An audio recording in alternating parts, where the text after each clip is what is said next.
back to the Monolith Films podcast. I am Nick Gillum, I am Lee Byrne.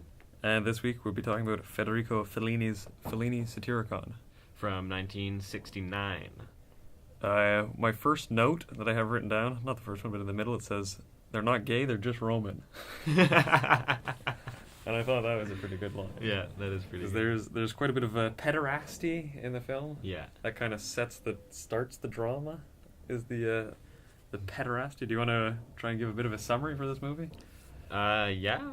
I mean, so it's based on Satyricon, which is, An ancient book. yeah, written by Petronius, which was like, apparently they lost a majority of the text.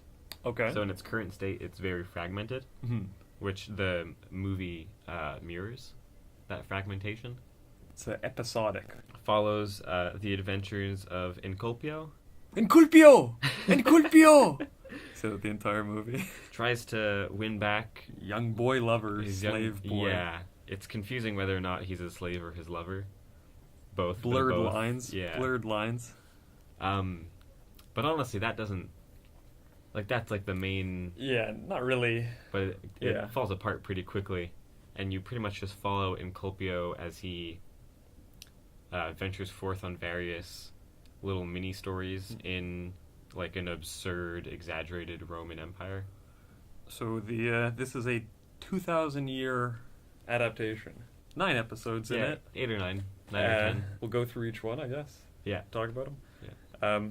You can tell in Sculpio, because he's the one with the beautiful blonde coiffed hair. The other dude, Ashilto? Shilto! Are two buddies who live together, but they also both bang this boy slave. Yeah, the boy slave's name is Gittoni, I think. Gittoni. Something like that. They both like Gittoni. Then the two friends have a breaking up, and Gittoni decides to go with Ashilto instead of Sculpio, Yeah. and that's where the drama starts. We follow the two friends, or more Sculpio, on his adventures throughout the Mediterranean, and in and out we get more, what's his name? Gittoni and Yeah, and Ashilto Ashilto. cameos in it as they push the story together. But like you said, very fragmented. Yeah. The episodes seem like you're missing scenes, like you're missing parts in it to follow a story. But I think you get more of a meaning to it and less of a narrative to it. You're less worried about the story and more worried about what you're seeing and what's going on or what he's trying to tell you. Yeah, definitely. Before we jump in, what did you think the very first time you saw this? I watched it with my mom the first time, and she stopped after about 10 minutes, and she said, "I don't want to watch this movie." I said, "Oh, come on, it's pretty good." And I kept watching. I was like, it's pretty good. And then, but about halfway through the movie, because it kind of shocks you, the first couple scenes, Yeah. because it's very pederasty, very strange, and it's like fantastically set, the movie. So everything seems very stylized, but like the set design stylized, Yeah, plus the camera work and lighting, but the lighting is pretty stylized. I thought it was fantastic the first time I saw it. I really liked it by about the halfway part. Right, yeah, I get that. Yeah, about an hour in, you're desensitized to the shock of the movie or what's going on in the movie, and you go, yeah, live it up, you Romans, let's get it going. This is the way to do it. So what did you think rewatching it now, recently? Now I was right in right away. Yeah. Get that, Gittoni. Take it or leave it, Gittoni. They don't make it easy for you though to start off. No, it's, yeah, it's I not agree. an easy first couple scenes. Yeah. That was your first viewing. Pretty similar to yours, I'd say. It was really hard to get into. I tried watching it once, Yeah. and I probably watched like 20 minutes and then gave up, and then had to try again on a different day. That first half hour with the Yeah. Once you get in the theater and you go, what the fuck is going on? Yeah. But then after the theater scene, I think it kind of... I think so Feels too. better, yeah. It's honestly, once I passed that theater, it picked up a little. I also found, because we could talk about this later, but just to mention it, the audio is purposely not in sync with the visuals, so the dialogue isn't in sync with the actors' mouths, and trying to like make my brain keep track of that while also reading the subtitles, which at the beginning are super fast because all the characters are screaming for Yeah. like the first 15 minutes. Escolpio! Escilto! So Tony just smiling like yeah, fuck doing his weird hand box Hey, thing. his little dances get the people going, dude. Apparently they do. This guy is the #1 pederast boy around. He's got all the moves. He sings the songs, entertainment, dances, and what a pretty boy. We say that often in the movie. Fantastic. So getting through that was tough. Mhm. But when I sat down on a different day to watch it, I chose to watch it without subtitles. Okay. And I was like, fuck the audio. Like Okay. the dialogue, I just won't focus on it, you Yeah. know? I'll just try and focus on it purely visually. And so that helped me get through those first 20 minutes. And then the second time I watched it, I did it with subtitles. Mhm. Did you find a difference between the subtitles and the? I preferred it without. Yeah. They're You don't completely really get much. unnecessary. Yeah. Yeah. There's some, like, cherry pick lines. Okay. That give it, but yeah. Overall, I think each story is like, well, it's almost like you overheard a myth or something. Right. Like you overheard a legend. You go, what are they talking about? Like some folklore story. You go, that's a stupid story. I'm gonna leave. And you never get like kind of the full picture of the story. True. Like when the parents kill themselves and send the kids away and everything, you kind of watch and go, what the fuck's going on, kind of thing. Yeah, I remember that too.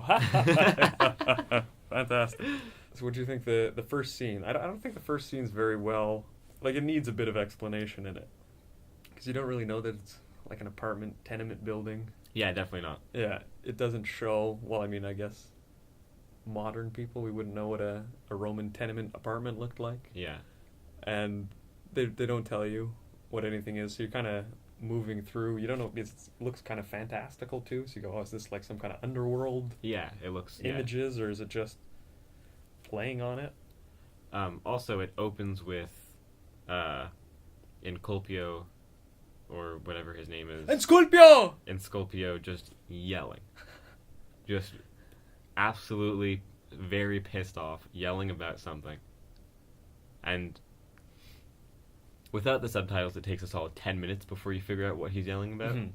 With the subtitles, you figure it out a lot quicker. Yeah, but when you figure out what he's yelling about, you go, what the fuck kind of movie am I watching? Yeah, What kind of movie definitely. is this? He's yelling about his boy slave being sold to a famous actor, Yeah, being sold by his buddy. Ashilto, Yeah, his roommate. yeah. Friend mate. Yeah. Did you like the scene in the theater? I did. I liked pretty much every scene. Yeah. Every scene is pretty well, like, just the set is crafted so well, it's hard Mhm. not to just enjoy it. It's like every scene or every episode, I guess, kind of has its own style to it, Yeah. or its own. Okay. Like you're never cutting between scenes. It's always the scene, whatever 10-15 minute long scene, and it's always like a massive set piece almost, and you kind of just move around this massive set piece. Right. So like you'd have the scene in the apartments, and it's just the big apartment building, then crumbles after. And then there's the theater, where it's just in the theater, or the streets where they go around. Yeah. And then it's just the guys, the rich landowner's feast that he has, and Yeah, he invites yeah. the poets over, that he's the phony poet, and he brings everyone over. Then it's like the bathhouse. That might be one of my favorite scenes, when everyone's supposed to be bathing, and it's just a bunch of people standing, jumping up and down with candles everywhere. That was supposed to be a bathe? Yeah. That was supposed to be them bathing? Yeah, I think Okay. that's the bathhouse they go to. Okay. Looked more like a cemetery. Yeah, and it's outside. Yeah. But I mean, fuck, I like every scene in it. It's just too fantastic to look at. Yeah, that scene was really cool, though. Just like story alone, if you just take screenshots of it almost, or just see the camera movement Yeah. going on and the lighting of it, it's absolutely beautiful. You have Yeah. some characters silhouetted in the frame, some not. Big, and it's a wide angle too, so everything's kind of in focus. So one shot that I really liked in that rich landowner feast scene, Yeah. is we're kind of just going around this feast, seeing everyone's faces, all these people in fantastic costumes. Everyone's painted up, big hair, big everything, and it looks like what you'd think it would look like. Maybe not actually what it looked like, but I think you're going for more of an ideal. And the each shot has like people lit properly, people silhouetted, people like crescent lit half Yeah. their faces, and you'd have like I'm thinking of the shot, it dollies down a table, and you're just seeing everyone's faces, and they're all blocked, looking different ways, all different lit, and the guy's hands are in the like foreground, and he's kind of clapping, get everyone to clap, and you see everyone else, and it just kind of looks like almost if you superimposed or you were cutting out figures and sticking them on to Right. make really really strong graphic qualities in this movie. Black color silhouette, Yes. big hands, small heads, big heads, everyone looking around. It's very graphic. Why do you think he did that? That leads me to my second Yeah? note. Okay. Under, they're not gay, they're just Roman. I thought it was about. It was my idea about the movie, or the way that Fellini wanted to make it, would be more not following historical accuracy, but like art history accuracy, where he'd be following in the same artistic vein or artistic tone as the works of art that they were making 2,000 years ago. So like you see the pottery, and they have red figure pottery and black figure pottery, you know, where it's always like the guy's walking or something, Yeah. and you'd have the people all in red, and you'd have some black characters and big Right. characters and little characters. I thought he was trying to mimic the aesthetic of these ancient artworks to the screen, to the Okay. modern era. So you'd have these giant mosaics, and the way that the people's faces are in the mosaics, kind of angled and jagged with Yeah. bright colors and stuff, and that would make up the costume design of the scene, where some people's faces would be painted blue or something, and they'd have all strange sharp angle cut makeup and exaggerated hair and perfect geometric curls and everything. Right. It's as if you were looking at the pottery or on a mural or a mosaic, and you go, oh, it's that, but it's moving in live action now. That's why I kind of look at these movies. Where it's not reality or history, Right. it's fantastical, but it's following the trend of that ancient art Interesting. style, yeah. That's cool too. That brings to mind one of the final images of the movie, Mhm. where it zooms out on a broken down mural Yeah, of basically the movie painted in sequence, pretty well, yeah. in fragments as well. Yeah, Kind of just like a visual mirroring of the entirety of the film.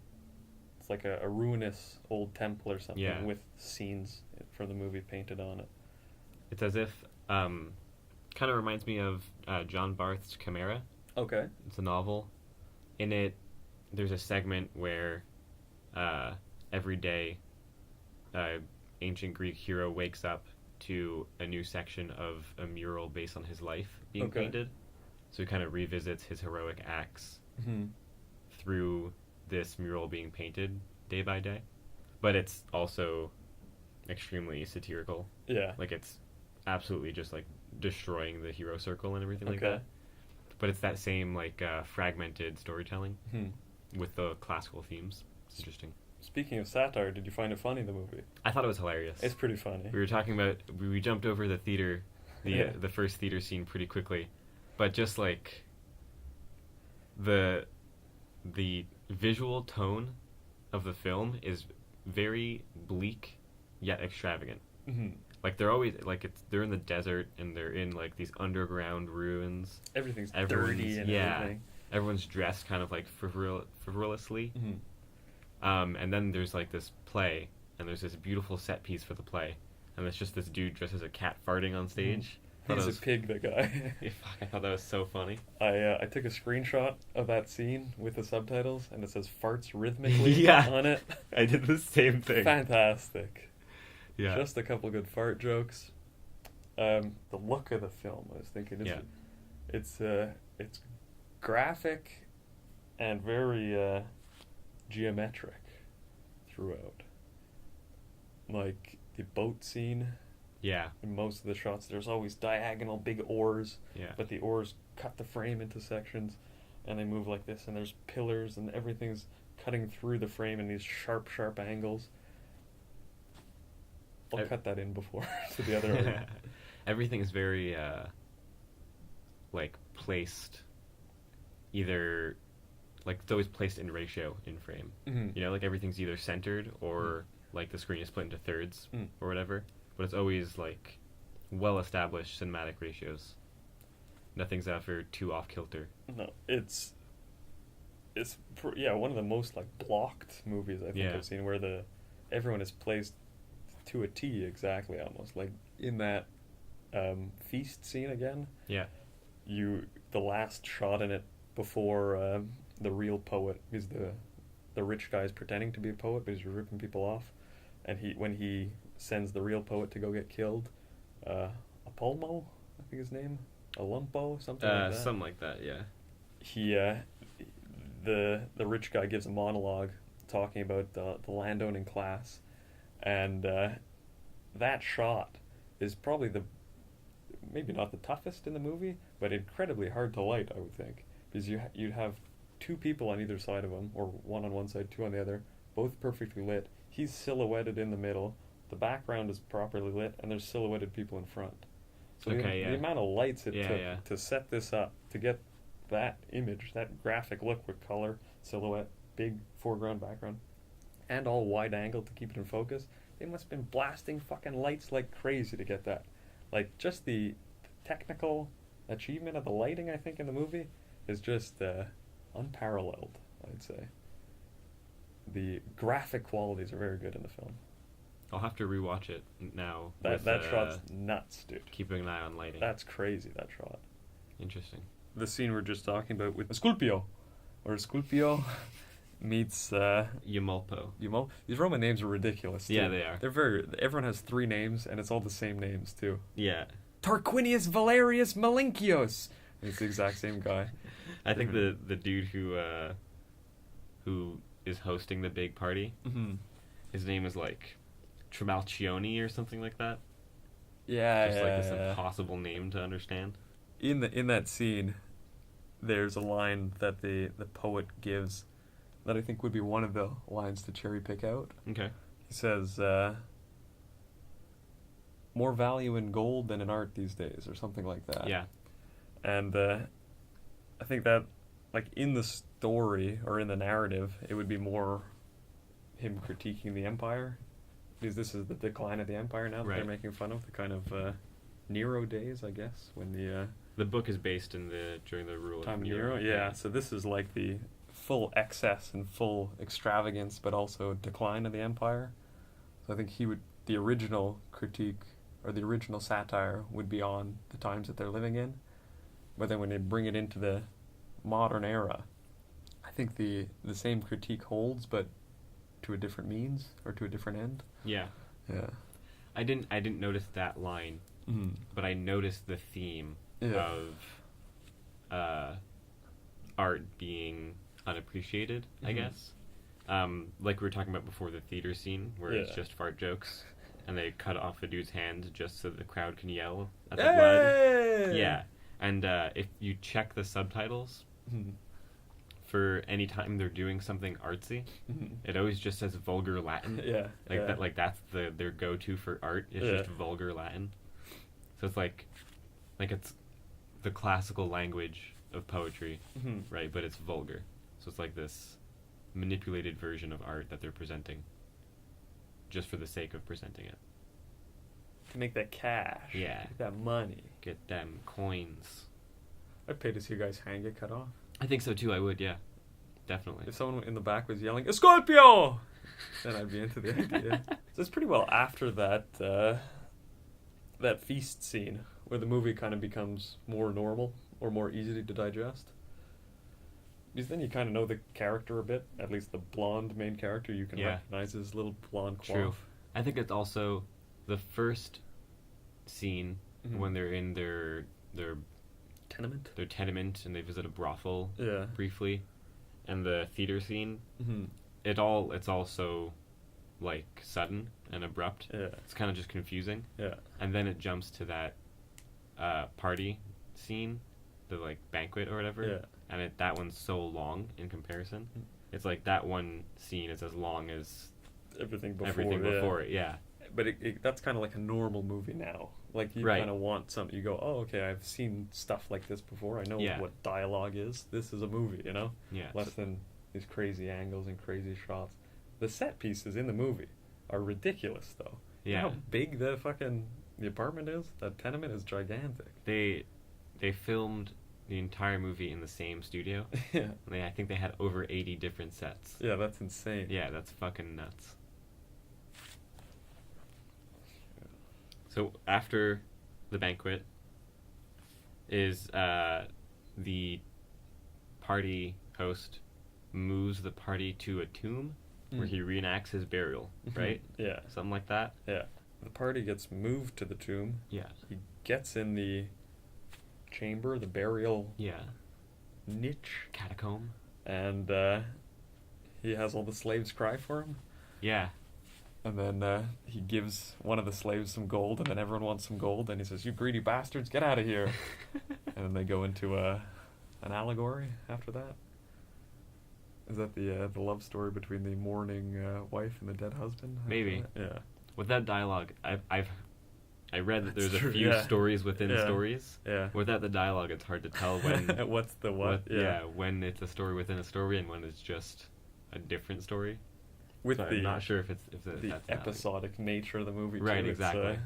It's very hard to tell, but it's an allegory where a man is tasked with making sure that the body of a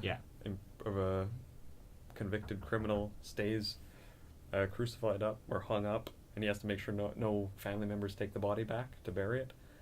While he's watching the body there, a wife mourns her dead husband in the valley below. He goes in, seduces her. While he's with his new lover, the family of the criminal takes the body away, and the wife and the guy who was supposed to watch it decide to take the husband's body and hang it up. And she says, "Better to lose a dead husband than a live lover." Okay. And I laughed when I heard it. Yeah, I would have laughed too, I think. I don't know if that whole allegory is just for the bit, just for the joke of it, Right. or if there's some kind of metaphoric meaning to it. Interesting. Excuse me, guys, I'm not. No, sorry, sorry. These are. Sorry, go ahead. Okay, sorry. No, Fellini just visited us, actually. He said, "Great job, guys. Keep going. Keep it up, guys." I didn't get that was an allegory Mm. when I watched it without the dialogue. Mm-hmm. I thought it was just the next episode. Next story, yeah. Next story, yeah. But it's interesting how effective Fellini is at telling a story visually, Hmm. because I understood like all of the dynamics of that short story just based on the visuals. Like you can tell even by the way the characters walk towards and away from the hanging body on the hill that they're stealing it back, you know? Mhm. Like you get the whole story basically just purely visually. And I think that's consistent throughout the film. Yeah, you really don't need any dialogue or any knowledge of the dialogue. Yeah. It's more like you just hear them talking Latin and you go, "Oh wow, that's wild," you know? Right. And you see these images that I've never seen a movie that looks like this before.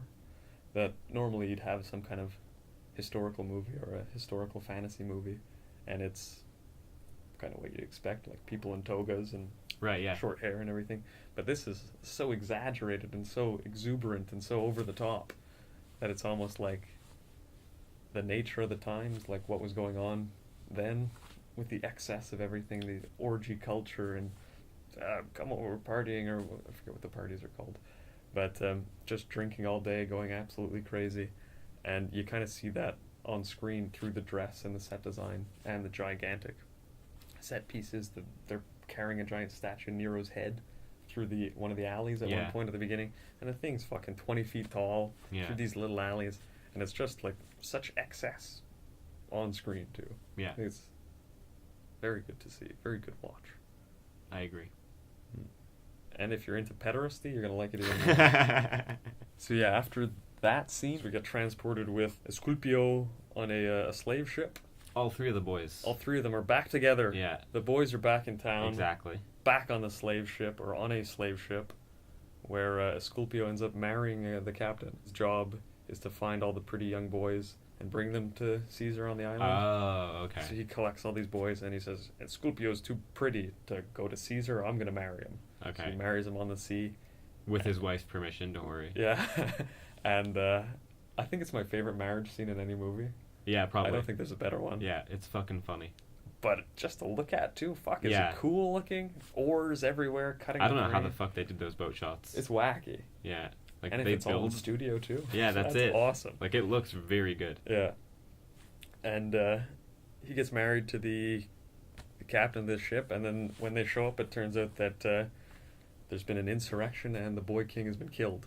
Yeah, There's a new Caesar now. right. And then yeah, he just leaves, Yeah. and Colpio just manages to just walk away.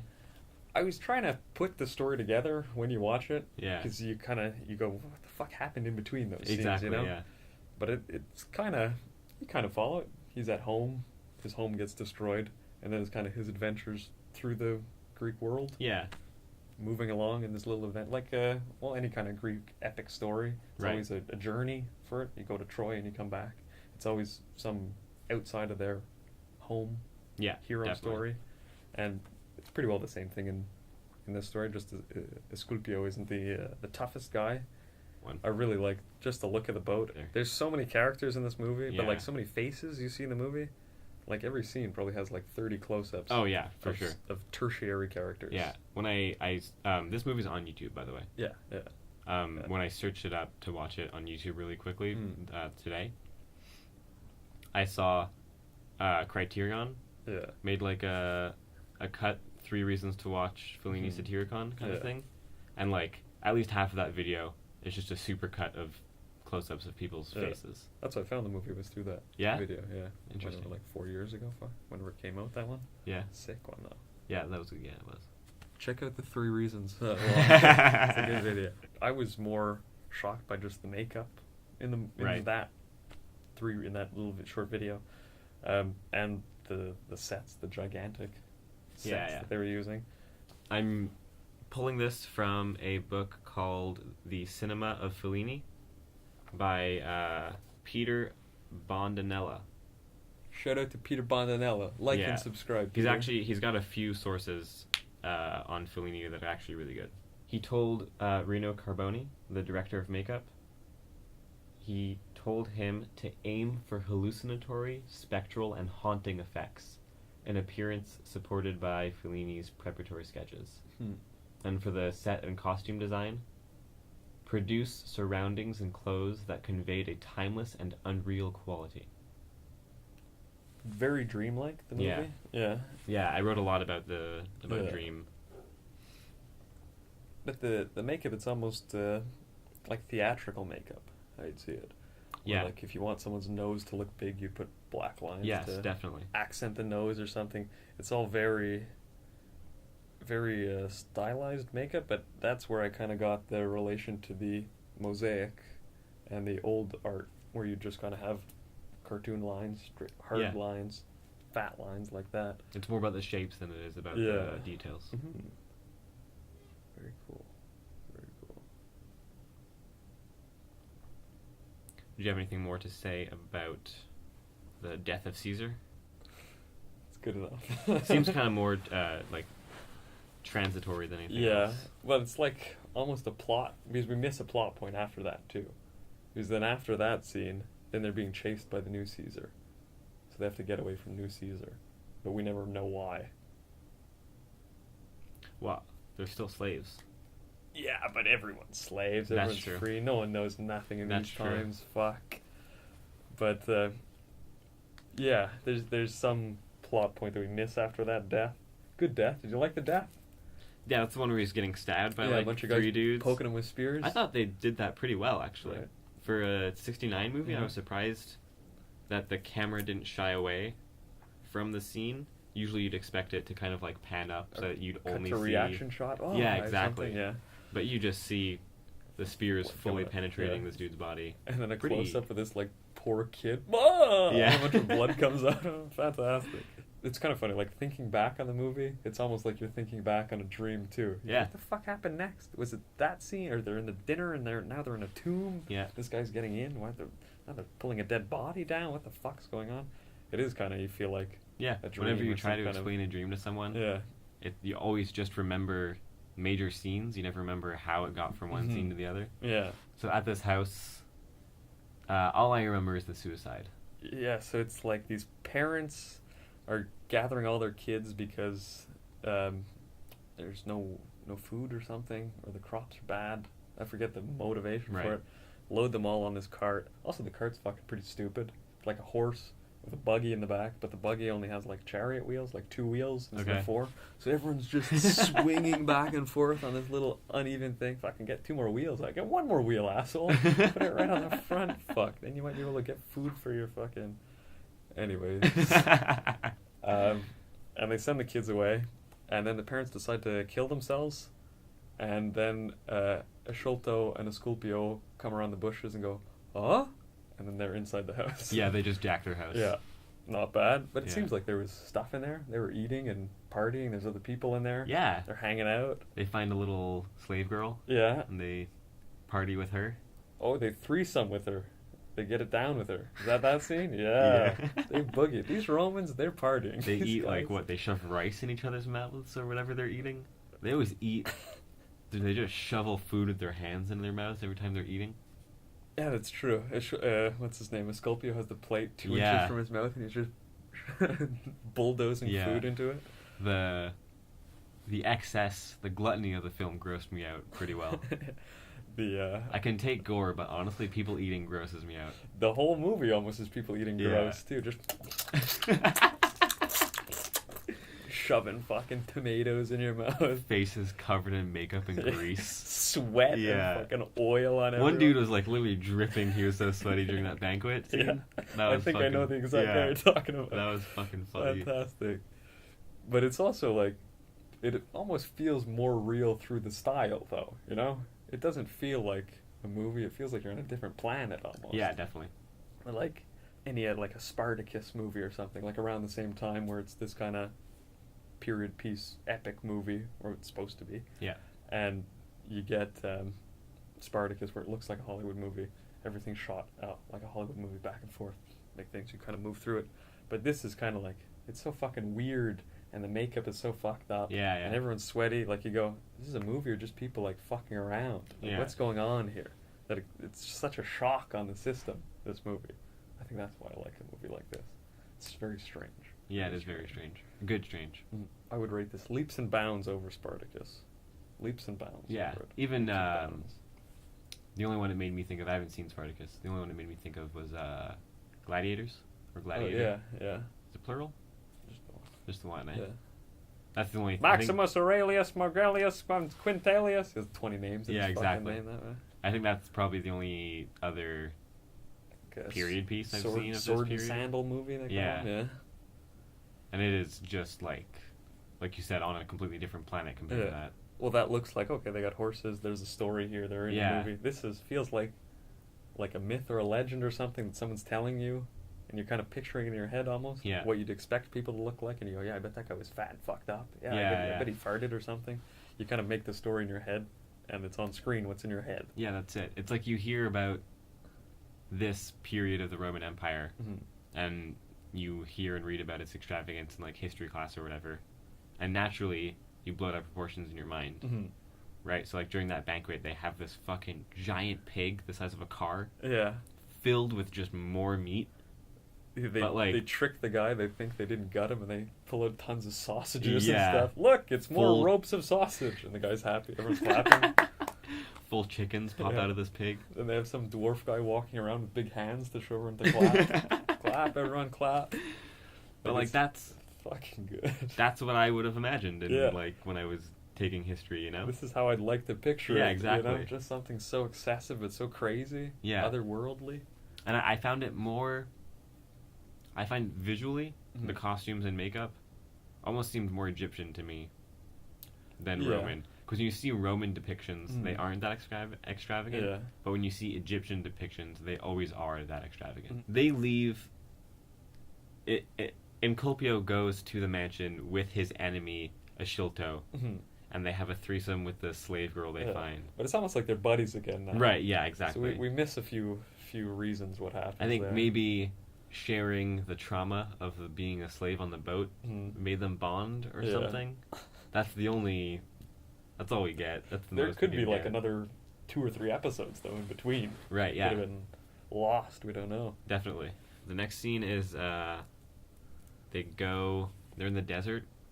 and they're talking to Oh, these yeah. caravan people, Yeah. and then Ashilto goes and has sex with a girl tied in a cart, and then they go and find that white painted lady. The hermaphrodite. Yeah, the hermaphrodite. The born hermaphrodite. Yeah, that's the strangest scene, I think, in it. Yeah. In the movie. The hermaphrodite. Yeah, and it's weird. You have to go have sex with the guy's wife to. I don't know if there was a reason to it.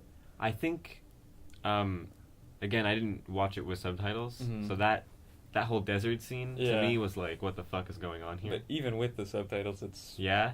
lift that one out, I think. Apparently, the girl is a nymphomaniac, Yeah. and the husband can't satisfy her, so he asks Ashilto to help him out. Yeah. Well, Ashilto's the fucking stud of the movie. Apparently, So, I mean, yeah. he's the guy to ask. Between Gitano and the Sculpio, I'm going to Sculpio every time. If Gittoni was to fuck my wife, no way. You'd be doing hand dances the whole way back home. True. Fuck. Doing the robot. Yeah, that's kind of the most mythic scene, I guess, or the most that seems like completely strange. The hermaphrodite? Yeah, the Yeah. hermaphrodite scene, where there's a child born as a hermaphrodite that they say is a demigod, Yeah. and they have to make it survive, and the kid is also like albino. He's a young albino, and he gets sunburned and dies. Oh, yeah? Uh, I just thought they painted him white. no, it could be too. I mean, Yeah. anything could go. That's true. I don't know. Either way, they got some kind of health issues. I guess the kid he's Well, they try to... confined to a caravan. They kidnap the hermaphrodite. They just go and they murder a That'd be bunch good of people. album. and Kidnap they- the hermaphrodite. That'd be a good album. And then they Yeah. attempt to cross the desert with one sack of water. Mhm. So probably just dehydration, Yeah. right? Yeah. Any number of desert illnesses. Pick any. Yeah, exactly. Roll the And dice. yeah, then the kid dies. The guy they're with gets angry. Then they kill that guy Yeah. and run away. Yeah. And I think that we leave Ashilto. Yeah. They go their separate ways, I Mhm. guess. Until later. Right, when yeah. he comes back again. I want to see a Sholto's life. This guy's all over the place, selling other people's slaves, showing up, banging people, fucking hanging out. Later he's with the proconsul. He's a cool dude, this guy. Actually, I think that close-up might be my favorite. Of Which one? In the Minotaur scene, when they go, oh, the proconsul's there, and everyone's watching, and here's the guy smiling, and he gets all mad, and he has these tight curls on his forehead. Yes, this I know crazy exactly what tight you're talking makeup about. on him. That might be my favorite close-up, actually. That's Is a that good one. consul. So in Colpio or in Sculpio or whatever escapes. I could be saying it wrong. I have I just have like no yelling, idea. Scorpio! Just like yelling it. Um, Probably every scene someone yells at him, yells his name at him. Pretty much, yeah. Or Even- calls him pretty. yeah. Falls down a hill, Yeah. and some dude basically tells him, "Hey, do this labyrinth, hmm and you can fuck your prize Uh, is a lady." But Ariadne, he Yeah. says that's Theseus' wife, though. In Right. the myth, yeah. So I think he's just kind of Reenacting the myth, making yeah. the allegory of it, saying, "Oh, you're Yeah. gonna get something at the end, you know? Wait, Right. do it for Adria or Ariadne." That scene, I think, if you kind of like, if you look at scene by scene, we're kind of getting further away from Rome or further away from Italy as the story goes. It's like we're kind of in the heart of Rome, Right, yeah. in this tenement. Then we're in a banquet in Rome, but then we slowly kind of move east, I guess, because Yeah. from my history class last semester, thank you, Concordia University, history department, such a good department. Like a proconsul, the guy with the tight curls, he would be a retired general after his term as general, but to keep them in power, because they wanted to keep the patrician class dominant, Yeah. so they'd give them more roles, and these proconsuls would go there to serve their terms in the provinces. And so this Minotaur scene would have to be far Mediterranean, like Yeah. Turkey or Armenia, Yeah. far, far east, for it to make sense for the proconsul to be there. And then I guess at the end of the story, they go to Africa at the end, and they're happy. Yeah. Or they're safe in Africa. I think even thematically, Mhm. that shift is consistent. Yeah. Like in the beginning, you're in this tenement building It and this almost seems like brothel. a dungeon too. Rome Yeah. seems like a really restrictive alleys. Everything's dark. But that first few scenes are places that actually existed in Rome. Yeah. Like that tenement building, that Mhm. underground tenement building has a Mhm. name. Oh yeah. Yeah, I don't remember what it is now, but like that was a Mhm. straight up like Yeah. actual place in Rome. Mm-hmm. And then you move from the theme of Roman exuberance Mm-hmm. and excess Mhm. that lasts throughout, but you kind of shift more and more into It's like exoticism after. yeah, and you shift into Greek myth Yeah. with Theseus, Yeah. and then you shift later into just pure like tribal paganism. Yeah. At the with- end. Yeah, at the Yeah. end. So you're shifting further and further away from Rome Mm-hmm. thematically as well. But they're also more free as they move from Rome. Yes. So I was thinking, like, with the giant statues of Nero bringing his big head through the city and the massive monuments and the size of the feasts and everything, it's almost like you always feel like the state is this big thing. Okay. The state runs everything. Yeah, yeah. Everything is the empire. But then as you move farther away, you go, oh, well, everything's not the empire. There's other things to do. I can have a threesome with my buddy and this slave girl. Right. Or I can go see some weird hermaphrodite in a legend story. There's other outside of this big omnipresent finger poking down on you. So he enters the labyrinth, and Mhm. Colpio enters the labyrinth and fights, or attempts to fight, the Minotaur, which is just a big dude in a Minotaur helmet, which I thought was absolutely hilarious. But it's almost cooler than Yeah. having something else. Yeah, you know? definitely. Like you have some guy in paper mache head fuck. But I think it also plays to the satire of Yeah. the film, you know? Like that big Minotaur monster in the labyrinth is just Mhm. some dude in a mask. Yeah, spooking you. Yeah. Just like the high theater of the Roman Empire is just Mhm. fart gags, you know? Yeah. And the Minotaur defeats Incolpio, pretty easily. and he's about to kill him, but Yeah. he chooses not to because he feels so bad for this poor, weak, Yeah. blonde boy. Well, Basically. he's like so far from home with this guy. Yeah. You know? He's got his little fucking what's the band called? The Flock of Seagulls fucking haircut. And he's got his little, like an orange robe on the whole time. Yeah. And these guys are just dirty hunks in the desert. Yeah. In the Turkish desert, these guys fucking running around. For some reason, they still give Incolpio the prize of Ariadne. Yeah, you were saying the way the maze was set up or the way it was shot. Yeah, was just how it's shot, like, I don't know, like just to add to that dreamness. I think it kind of like you're panning over walls. Yeah. You're zooming There's in. paintings on the walls. Yeah, strange you're paintings. zooming in on the sculptures of giant faces in the Mhm. labyrinth. Yeah. You never really know where the Minotaur is either. Or where you are, kind of thing. Yeah. You're kind of stuck. The movie's almost like that too, though. Yeah. You almost don't know where you are in the movie. Don't know Yeah, what's definitely. happening. But I find, like, as opposed to another famous labyrinth shot, like The Shining, let's say, Mhm. the entire time you're in the labyrinth in The Shining, Mhm. you kind of have your bearings, Yeah. you know? Like, no matter how many lefts and rights the characters take, Mhm. you're never that confused. Mhm. But it's never like a scary confusion either. Right. This is like so exotic and so strange and otherworldly. Yeah. You know, you go, what the fuck? Where am I? You Yeah, know? exactly. There's some monster coming to get me. It's not your dad with an axe. Yeah.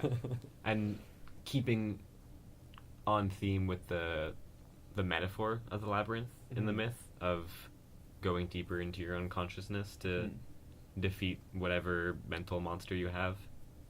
Right? We get that dreamlike aspect of the movie really shines through, I think, in that labyrinth scene. And it really solidifies that metaphor.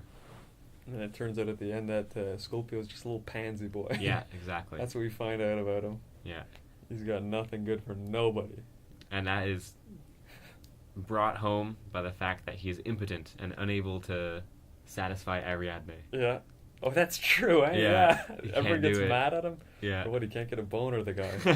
Oh, fuck, I mean, you put the guy through a maze for how long? Fights to the death. Thinks he's gonna get killed. Then everyone kind of laughs at him and says, come have fun. Can't get a boner after that? Come on now. He's definitely been through a lot. The Scorpio would have to be the horniest bastard in the world, I think. Yeah. Especially after just, I don't know, fucking dabbling with a hermaphrodite 10 seconds ago. Mm-hmm. 10 seconds or years, we don't know in the story. That's true. He could have We been don't in know how that long it could desert have for a been. while. That's what made him impotent, I think. The Desert radiation on his balls. Really fucking, that little fucking 2-inch skirt he has on. Not too much radiation protection for his old nutsack. I'm surprised with the lack of genitalia in the movie. Okay. I was expecting a lot more dong. Yeah. Yeah. There's really no dong. There's just the hermaphrodite's little peener. little peener. Yeah. What? We see a little hermaphrodite peener. I'm gonna have to go rewind. You didn't notice? I didn't notice that. No, Like I was too busy beating off. The hermaphrodite's in its like cradle or whatever. Yeah. And then it like leans up and you see it's got A pair of little peeper. some prepubescent breasts. Yeah. And then it stands up and you get a shot of the little peener. Mm. You ever see the original Dragon Ball series? Not Dragon Ball Z, but just Dragon Ball? I don't think so. No? No. You see Goku's little peener? Little peener. Is it And just like a? it's just like a little, thumb? like two little U's. Okay. One bigger than the other, you know? Oh, that's hilarious. It kind of looked like that. Well, I'm picturing it now, and Yeah. won't have to revisit that. Could be like the Caligula movie, and just half porno. Right. That's the other side of the coin. Yeah. I mean, that's fun too. That's a fun movie too. Somehow, Inculpio ends up in like some fucking witch doctor's hut. Yeah, this is far from Rome now. Yeah. And then he finds out that the poet that died an hour in isn't actually dead, and now he's a rich guy. Right. And he tells him to meet him at the coast or something. Meet him Yeah. somewhere. Then he gets to the coast, finds out he's dead, and in his last will and testament, he sets all the slaves free and makes anyone who wants to gain wealth from him eat his body. Yes. Yeah. What happens in between that? I don't remember exactly. Inculpio goes to some like witch hut to cure his impotence. Yeah. And this is like another story in a story. This Mhm. one I caught on to. Okay. They tell the story of a woman who for some reason or another could light fires Oh, yeah. with her crotch. Yeah, she's got fire bush. Yeah. Yeah. And so she helps the village out with give it their fire. fire needs. Yeah. And then it cuts to Inculpio and he's staring across the fire at this Witch doctor witch woman. doctor woman. Yeah. And then it cuts back to her and she's like hideous. Melted monster Yeah. thing, yeah. Then it cuts back again and she's fine. Yeah. And then he makes love to a second woman Yeah. who's just this large woman who just lies there. And they Oh, yeah. Well, it almost goes with what you were saying before, though. Because, like, she reminded me of, like, I forget the name of the person, but it's the Venus look of the body back in the Okay. pagan times. There's always, like, a nice big fat lady. Right. With big old saggers. And that was the kind of fertility goddess look. Yes. So is that kind of a fertility goddess he's Yeah, I hopping think into? so. Yeah. I think they call her an Earth Mother. There you go. Yeah. Straight to it. Yeah. So then that cures his impotence. Yeah. And then he leaves the hut and I finds think he's just gay. I mean. Yeah, it's confusing. It's definitely weird. Yeah.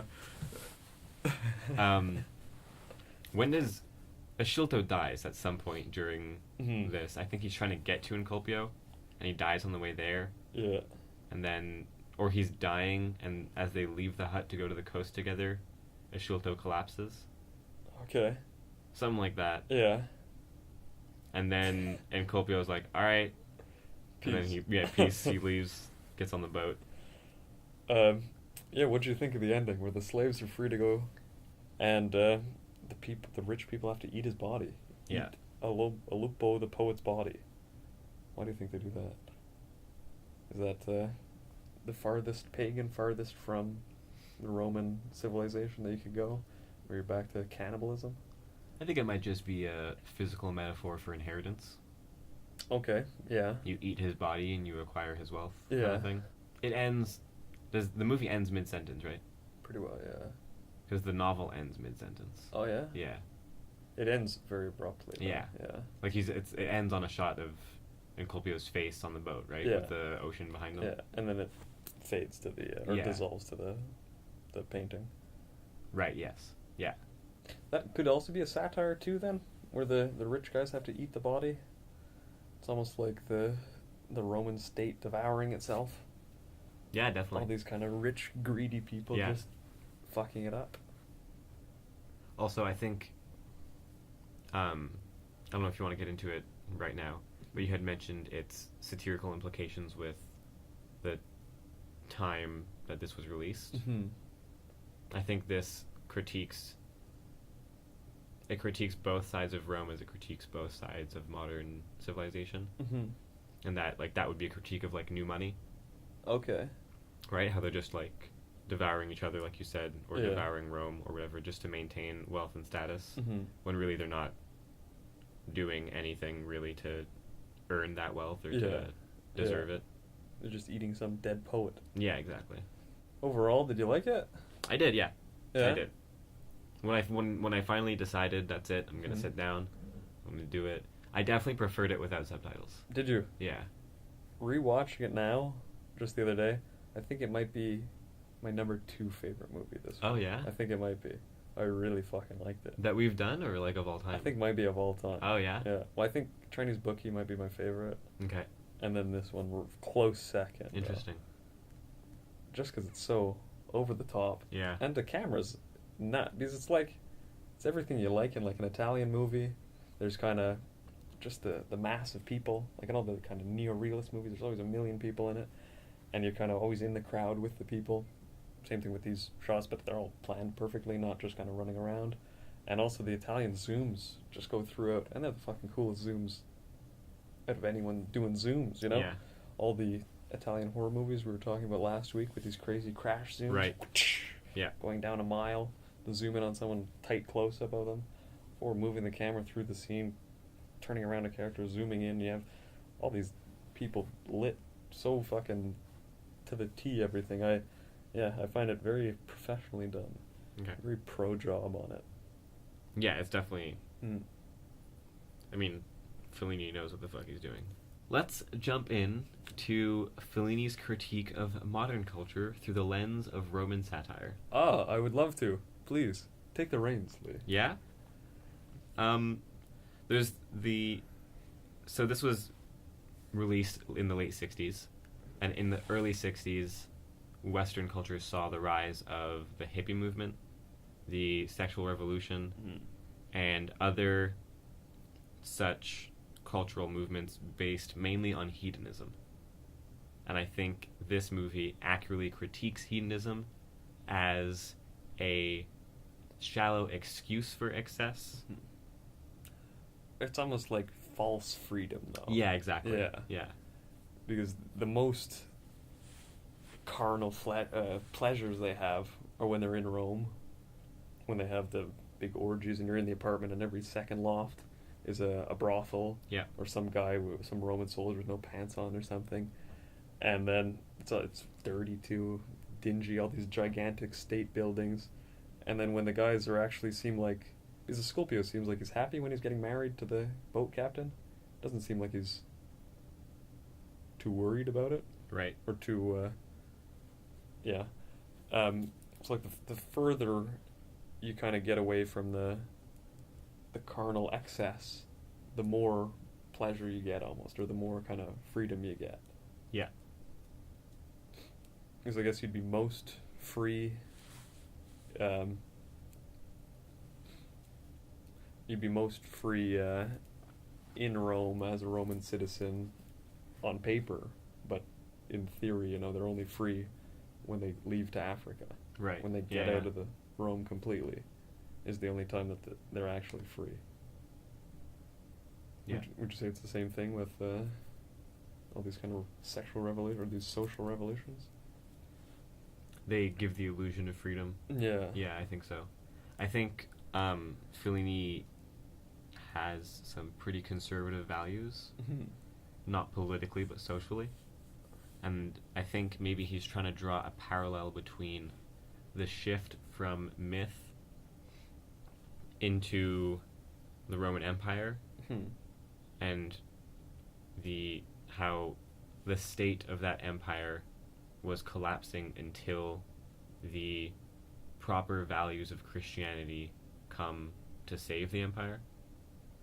I don't think Fellini is praising Christianity. Mhm. I think he's paralleling that to Christianity today failing to provide those values that once saved society. Okay. And I think the movie is just hopeful for some new system to reinsert proper values. I think we see that with the suicide couple. Yeah. Their only salvation to not falling victim to this empire of Kill themselves. excess Yeah. is suicide. Yeah. Right? And then, so it's like even, they're just a couple trying to feed their family, you know? Mhm. Like the most virtuous, pastoral image, you know? Mm. And even they can't escape the excess of the empire. It's also like a critique of some kind of commodity culture. You know, you get everything you want, but then everything has no value 'cause Right. there's so much of it Yeah, now. consumerism. Yeah. Yeah. Like the art Right. collector. Yeah. Goes, there's so much, it's only worth its weight in gold, you know, or worth whatever in gold. But then when you get further out to the edges of the empire, things are worth more. Little things are worth more. Like the love of a new lover is worth more than the kind of excess in the empire, in the heart of the empire, where you can get a prostitute on any corner or in any brothel, you know. Yeah. Hmm. Yeah, I think the movie certainly preaches meaninglessness in excess and meaning in whatever the opposite of excess is. Nexus. But not just physical meaning, spiritual as well. Hmm. The physical world is always, throughout this entire film, is just a metaphor for a more spiritual connection. Yeah, like after they leave the museum to go to Trimalchione's banquet, Hmm. right? I found that conjured the image of the masses of tourists that visit museums and Yeah. you know, just go to the snack bar or whatever, or go to the gift shop. But it's also all built on phony premises too. He's pretending to be a poet. Right, yeah. He's just yeah, a yeah. rich guy saying that he's doing this. Yeah. The money bought him all the friends and accolades and everything. Pardon? The money bought him all the people to come Right, over. yeah. Bought him all the Yes, food yeah, yeah. and all the excess, and his fame as a poet is stolen from others. Yeah. Those scenes, the banquet and the suicide Mhm. house, are probably the least dreamlike, Yeah, yeah. which is interesting. But that still the just most... as strange though. Yeah, definitely. Just as weird. Yeah. Apparently, around this time in his life, Fellini had a dream journal, Okay. and he was like actually super obsessed with dreams. Mhm. And part of his goal with this movie was to recreate dreams, That's what it feels like. which he had done as well earlier with 8.5. That was him, right? Yeah, but I mean, There's a few dream less sequences so. in there. Yeah, Yeah, less so, yeah. But I think with this one, he definitely tried to just do a full movie of it, right? Yeah. And there's a lot of info in this book about him talking about turning subjective fantasy into objective material art. Okay. So like turning his imagination, trying to connect his dreams and his imagination to reality through art. Mm-hmm. And this movie was like a big personal test for him because he was feeling extremely uninspired Okay. at this time in his life, apparently. And so making this movie was really like a test of his creative process. I think he's pretty fucking good, dude. Yeah, I think he did a fucking good job. If he's in a slump and he makes this movie, dude, I think he's pretty fucking good. Yeah, I think we talked about it a bit with he's extremely successful Mhm. in capturing the essence of dream, Mm-hmm. right? Like that whole half familiar, half strange, you know? You always Kinda know you're in uncanny, Rome. You kind of feel yeah. you're there, but you go, what the fuck? Why has this guy got a big head or something? Yeah, and the fact that the whole story still has a flow to it, Some structure. but it's very much Yeah. just like snippet, Mhm. segment after segment. But yeah, it really feels like a myth, like you're hearing it where Yeah. you're seeing just little parts of it. And like It's really, yeah. like if you gave the script to any, like just the script Mm-hmm. to any Hollywood director, Hmm. like this movie would be so different. I don't think people would accept that. They go, Yeah. "Oh, I don't want to do this But- fucking thing. Doesn't make any sense." Like I think this movie Mm. is very much like more of a like storyboard kind of movie. You know what I mean? Like if someone Yeah. wrote a script to this movie and told You someone to wouldn't be make it. picturing this. Yeah, exactly. It'd yeah. be, some, like you said, sword in the sandal, just Yeah. Roman epic. Okay, these two guys go here, then this happens. And Yeah, okay, I can exactly. picture it, but then you see fucking, I don't know, the Minotaur with a weird head and statues Just and a- all kinds of crazy stuff. Fucking giant baseball bat. We were talking about, you mentioned early on the blocking Mm-hmm. and framing of Mhm. every shot. I think that adds to the dream effect. Mm-hmm. And that when you're in a dream, you always feel confined Yeah. to the dream, right? You never really dream Mm-hmm. huge landscapes, Yeah. right? It's always Or pretty plots, interior. subplots Yeah, and things, exactly. Yeah. And yeah, each scene is contained. Yeah. There's no outside world in any of the scenes. Even the outside stuff, it's always just horizon pretty well. We never see any details of anything else. Yeah. Like in that bathing where the people are jumping around in the background, it's just like some crazy sunset in the background. Yeah. And That's probably my favorite shot. That's pretty cool, yeah. All those people with the candles and the harsh orange Oh, and oh, red clapping sky. and stuff, yeah. Yeah, I thought that was And- really cool. Yeah, it's always something like that, though. There's this big matte sky Yeah. in the background. Or you have, like, in the scene where they kill the hermaphrodite, or the hermaphrodite dies, Yeah. it's just big stone, like, Yeah. cliff, I guess. Yeah. Just a cliff face cutting off the background. Everything always is contained in this one Yeah. scene. And You're in even- a cave, you're in a house, you're in this. Even when you do see the horizon in the sky, Mhm. it never feels open. No.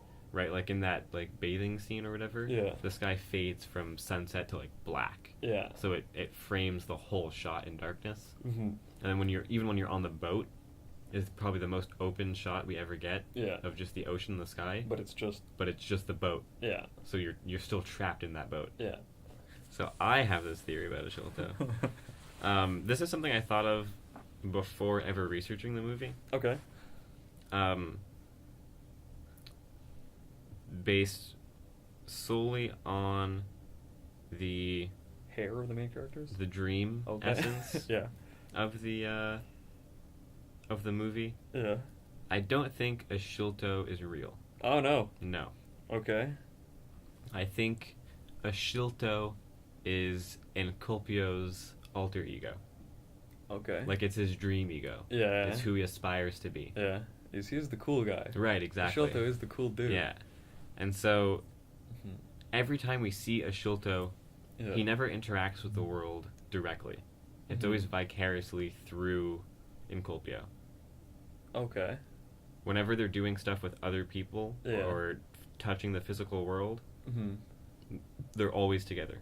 Yeah. And when they're not together and we see Ashilto, it's especially dreamlike. When we're introduced to Ashilto, he speaks directly to the camera, Yeah. right? And he's lying on a bed rolling around. Yeah. Yeah. So anytime it's Ashilto alone, we get these super weird things. Yeah. So like, Enculpio losing his little boy lover Mm-hmm. to Ashilto is in... Gettone! It's not so much him losing his lover to someone else as it is him losing his lover to his fake self. Okay. Okay, well, And yeah, then- that works with right? yeah. He struggles to find himself throughout the Mhm. film. To get some kind of honest relationship or Yeah. a genuine thing. And so Enculpio's development becomes a journey to find his confidence and to find his true self. Yeah. And so the labyrinth scene Mm-hmm. becomes extra... It works in that scene, too, because you see Shilto in the crowd. Right, exactly. And he's like, fucking, what a... You know, he's upset with Enculpio. Yeah. For journeying into his Yeah. unconscious labyrinth and defeating his Minotaur, Mhm. right? And then, so he manages to defeat his Minotaur and he accepts himself for who he is, Mm-hmm. but he's still impotent. Yeah. And the only way he restores that aspect, which is a metaphor for his unconscious well-being Mm-hmm.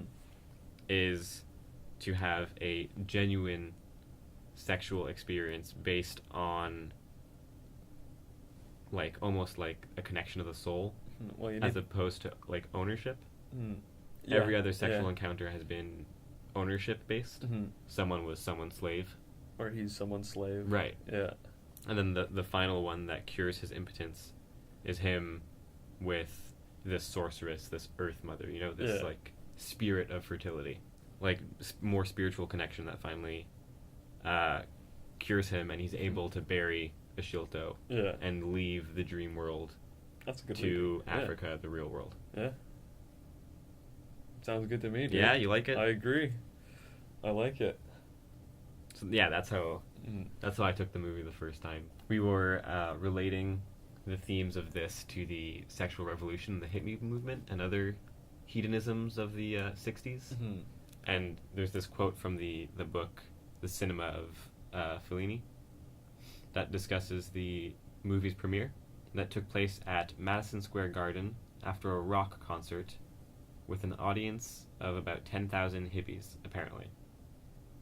And Fellini said this about it. The show was a knockout. The young people applauded every scene, many slept, others made love.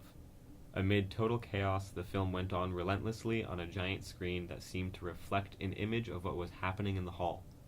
Unpredictably, mysteriously, in that most improbable ambience, Satyricon seemed to have found its natural site. It didn't seem mine anymore in that sudden revelation of secrets understood, of subtle unbroken links between the ancient Rome of memory and that fantastic ambience from the future audience. That's pretty cool. Yeah, I thought that was pretty cool too. Yeah. But I mean, you fucking acid it out. I'm sure it made perfect sense to him. Yeah. Like, oh yeah, that's a Shilto. That's a fucking. It's kind of like how Harmony Korine had marketed Spring Breakers to the audience he was critiquing, and then Fellini premieres his critique of excess at, you know, this hippie concert. But the hippie movement wouldn't be complete hedonistic or excess. Right, true. Yeah, they would be, I guess, applauding the latter half of the film, the kind of loss of commodity and personal property at the end. Yeah.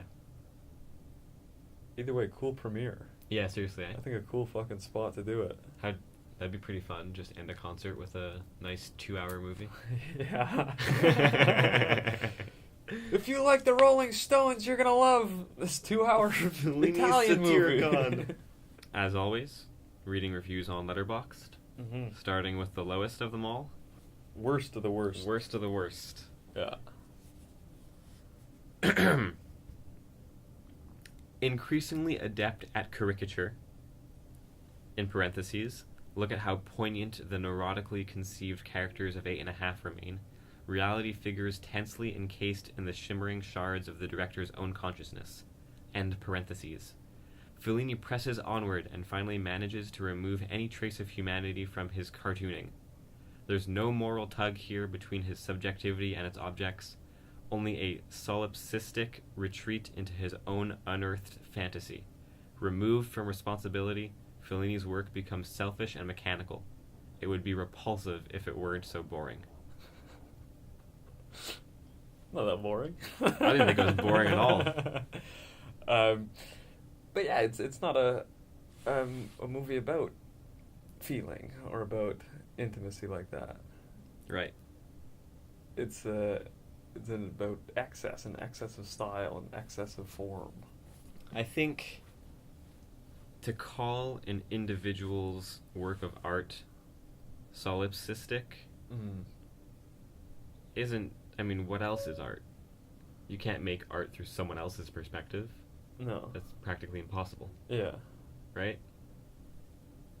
And to say that a work of art that is so heavily a social critique of history seems contradictory to solipsism. Yeah, and what was the last line that the person said? Removed from responsibility, Fellini's work becomes selfish and mechanical. I don't really find it mechanical either, though. It's Definitely not. formulaic, but not mechanical. It's following the structure of the text, Yeah. kind of the fragment, but not nothing's repetition or mechanical. Nothing feels like, okay, close up, move in, move here, move there, do this, close up. Like it's set, you know? Yeah. It's very free form, it feels. I think Fellini captured the dream essence so well that it's almost more organic than any realism ever could be. You know? Yeah. Like it feels... Like, you know, sometimes a dream feels realer than reality? Yeah. This movie does that, I think. This is like, what is it, more human than human? It's Right. supposed to be, yeah. Skip bad review. Get rid of this bad review. It's gonna be, if we have a movie that we both don't like, do we have to start with the good reviews then? Yeah, I guess so. This is really not my type of movie. Okay, at least he starts off by being subjective. Sensible. Yeah. The indulgent weirdness of Fellini Satyricon doesn't really suit my fancy. Certainly not a bad thing, but definitely something I find distasteful. I totally get why people love this, but for all the reasons they love it, all of them are why I don't. Oh, well, he doesn't like the camera work or the lighting of it. I guess not. Good guy. I would love to talk about it with y'all, though, so y'all probably have much more insight and appreciation for this than I do. Guess what? It's not a threat, asshole. You get one comment. Fucking bozo. I'll reply to him later and just link our podcast.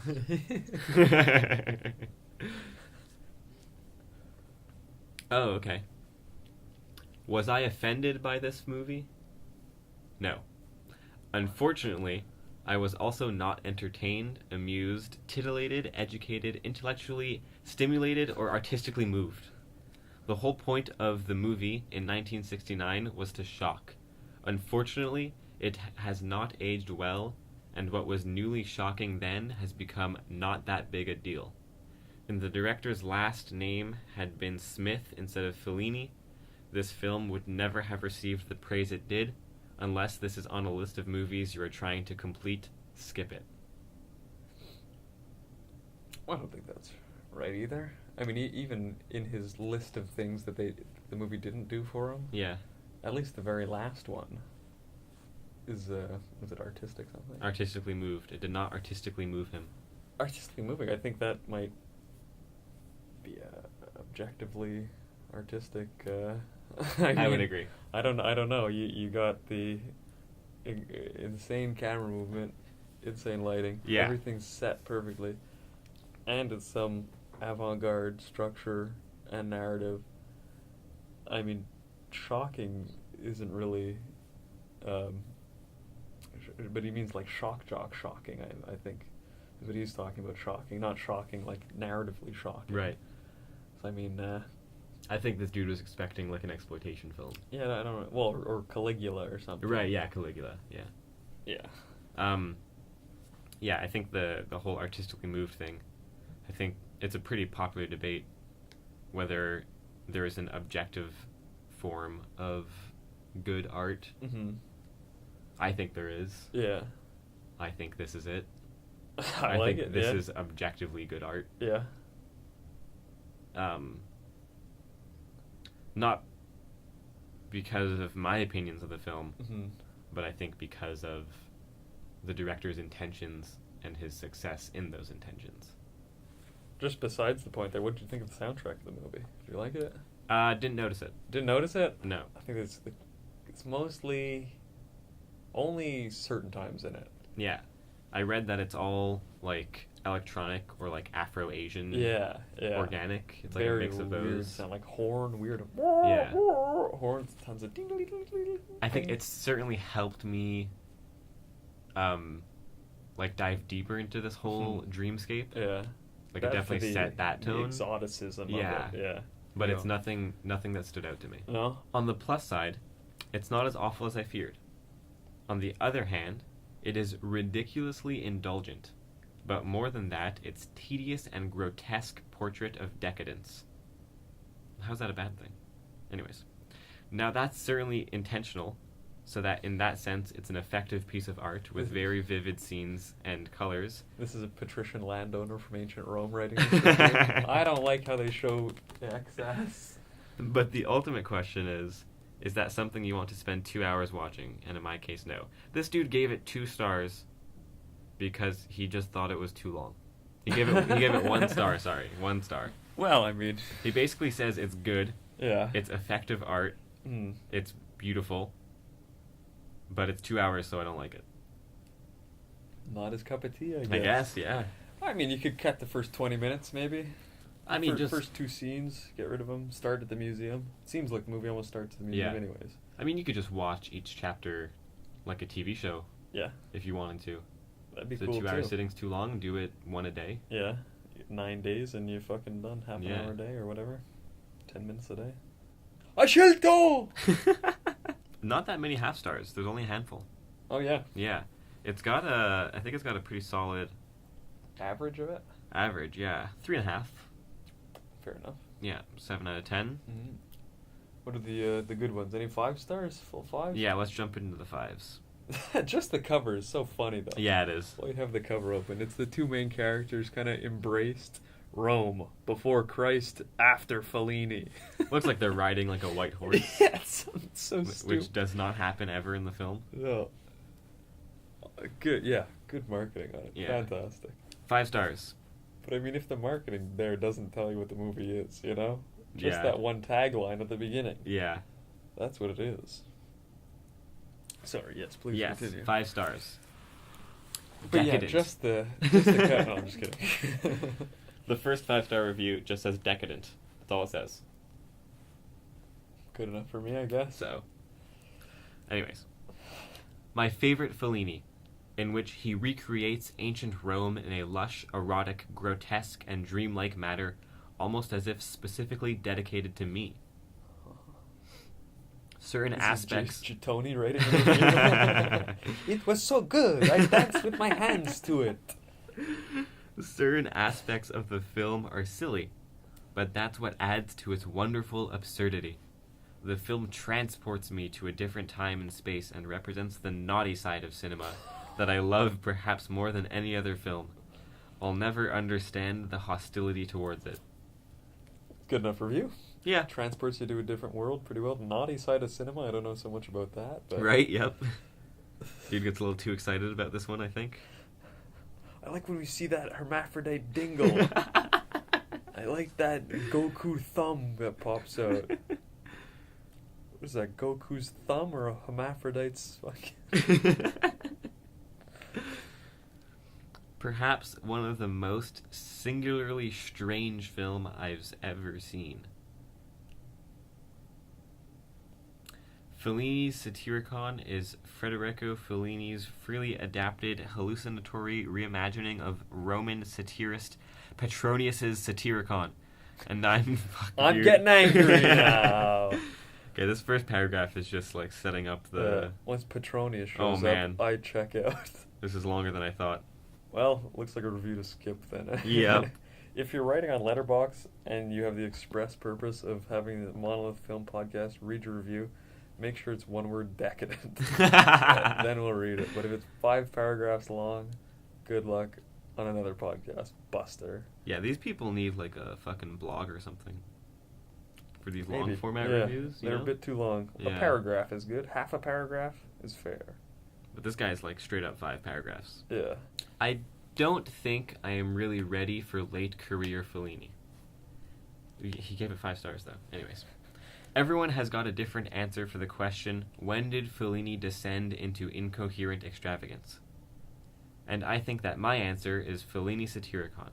There is just too much going on, and not enough of proper narrative or thematic through line for me. There are some really good and entertaining vignettes in here, which tells me that there is hope for me to enjoy this film on a rewatch, but for now, it's just a little too much. That's fair, though. That's a fair answer, though. But he gave it 5 out of 5. Yeah. Maybe he rewatched it and changed it. Yeah, maybe. Didn't update his review, though, just rewatched it. But you can see how people would be turned off by no narratives. Yeah, proper definitely, Like that, yeah. Or missing major scenes in a movie or in a story. Yeah, I think if you're not, like, an active film buff, Or yeah, It might turn you if off. you're more of a story guy or you're Yeah. stuck on story. But fair enough review. Yeah, I think Can't so. fault him for the review. That's a fair review. I think the film definitely demands a certain level of patience. Yeah. And just openness to what it is. Yeah. Fellini's orgiastic odyssey through ancient Rome is a sheer debauched delight. Gliding seamlessly from one erotic and extravagant episode to the next, Fellini takes us on a richly symbolic journey of sex and violence that beams with colorful sights and sounds, critiquing the consumerist hedonism of capitalist modernity, whilst offering an eccentric look at one of history's most interesting civilizations.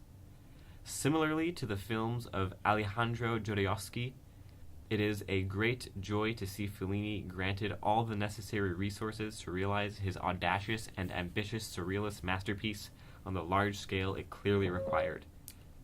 Do you find a similarity between the Jodorowsky and this? Yeah, I did. Yeah? Yeah.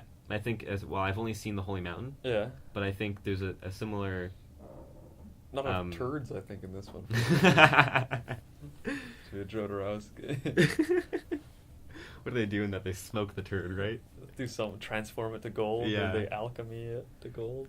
I think there's the narrative of Holy Mountain is pretty segmented as well. Mm-hmm. There is that solid plot line. There's just a lot of flashbacks and exposition A lot shots. of stuff in between. Yeah. Yeah. Yeah. Like when they introduce every planet kind Yeah. of thing, there's that whole middle section that's Yeah. just Planetaries. exposition metaphors pretty Yeah. much. About the same thing almost. The Just- colors, yeah, the over the scenes, the shots, the setting. Mhm. Jodorowsky's a little more consistent with his strangeness as Yeah, well. well, he's more straight surreal. Yeah, Yeah. that's true. Where it's only metaphor or only allegory. Yeah. This one I find feels more technically savvy, more technically sound. Okay. It's more, it's like, it's all in studio stuff too. Yeah. So it'd be like full excess of the studio system. Or like Jodorowsky's more like, let's walk up this hill and take acid and film it kind of Okay. thing. Yeah. Like it's more, this would be more filmic and that would be more experience. Yeah, I almost, think that's yeah. probably why I like The Holy Mountain more. Mm. Because I can appreciate the literary aspects of film more Mhm. quickly than the technical aspects of film. Okay, yeah. So something like The Holy Mountain stands out to me more than Yeah, this. yeah. Both good flicks though. Yeah, definitely. Both good. Yeah. What do you think yourself, Lee? Would you give it a 1 on 10? No, A definitely 10 not. on 10? I really liked it. Yeah. Yeah. I think if you would have asked me after I tried the first time for 20 minutes, I probably would have said something like 3 out of 10. Oh yeah. Quite frankly, Yeah. yeah. I don't like the beginning either though. No, yeah. Until the museum or the collection scene when he meets the poet. But sitting down and watching through the whole 2 hours. Mm-hmm. I think probably near 7, 7.5. That's fair though. Yeah, I think I definitely need to watch it a few more times before I Mhm. appreciate it enough. I think I am lowballing it Okay. a little. I think on a rewatch it would definitely go up, but for now I'm gonna have to stick to about a 7, 7.5. I gotta give it a 9.5. I know, I yeah. think, dude. I gotta give it a I 9.5. Fuck, I like this one, dude. It's just so much that it's just right, you know. Yeah. It's almost good in the same way that like. Oh, Boogie Nights. Yeah. It's like good in the same way that Boogie Nights is good, where the excess of the technique is just so fantastic that you're just sucked into the spectacle of the liquid color and the, Yeah, okay. the strangeness of it and the excess of it. Because this is almost the same story, where it's the rise and fall of excess of this kind of porno industry when it was massive, and then when it collapses, when videotape comes out. Yeah. Same story as the Roman Empire, and same excess filmically as Satyricon. I feel like I can't. Like, I have very little negatively Mhm. to say about this film. Apart from that, it's hard to get through the first 20 minutes. Yeah. And if you don't have the patience for it, it might seem boring. But I did have the patience for it. Yeah. I mean, I couldn't even imagine anyone finding a movie like this boring, though. Right, yeah. Because there's so much fucking happening. There's so many weird things to look at. Like Yeah. you're never going to see people's faces look like that before, or these strange sets and settings. But it's always... There's a bit of foundation in the real though with it. Yeah. Because there's never any monsters. The Minotaur's a guy with a mask on. There's never any magic. It's just like a guy banging some chubby girl. It's always like the real. So it's not like I don't know, a contemporary period piece like the 300 or something. where Right. It's grand and excessive, but it's also fantastical and mystical and magical, and there's monsters and weird goat people and things. This feels like you could take a time machine and hop to some weird place. I think I might bump it up to an 8. Bump it to an 8. Yeah, I'm going to bump it up to an 8 as my final answer. Fair enough. Yeah, So then I think it definitely deserves at least an 8. average is 8.5, I say. Fair? You gave it a... 8, yeah, 9.5. yeah, okay. You give 8.5. 8.5 fair. 8.5. Well, rock and roll. I'm glad you enjoyed this one, Lee. I'm glad you recommended I it. fucking love this one. Yeah. This is definitely going on the rewatch list too. Well, Yeah, next week, remember what we're doing? Tetsuo. Tetsuo the Iron Man. I am very excited for this one. Yeah? Yeah. Very, very excited for this. I know nothing of it. Bodily It's horror? like a Japanese body horror. Same vein as Videodrome, kind of like Fuck yeah. technology, techno body horror. I like it. Yeah, I'm very excited. So, watch that for next week, guys. This has been the Monolith Film Podcast. I'm Lee Byrne. I am Nick Gillam. You can email us with movie suggestions, comments on the movies we've talked about, anything you like. If you want to reenact scenes from Fellini Satyricon, send them in. That'd be hilarious. You can send those to monolithfilmclub@gmail.com. Or my personal email. You can find us on Instagram and Twitter at Monolith Film Pod. Search us up on YouTube. We should be on iTunes and Spotify very soon. But by the time this is out, hopefully we'll be getting there. So yeah, until then, watch the movies.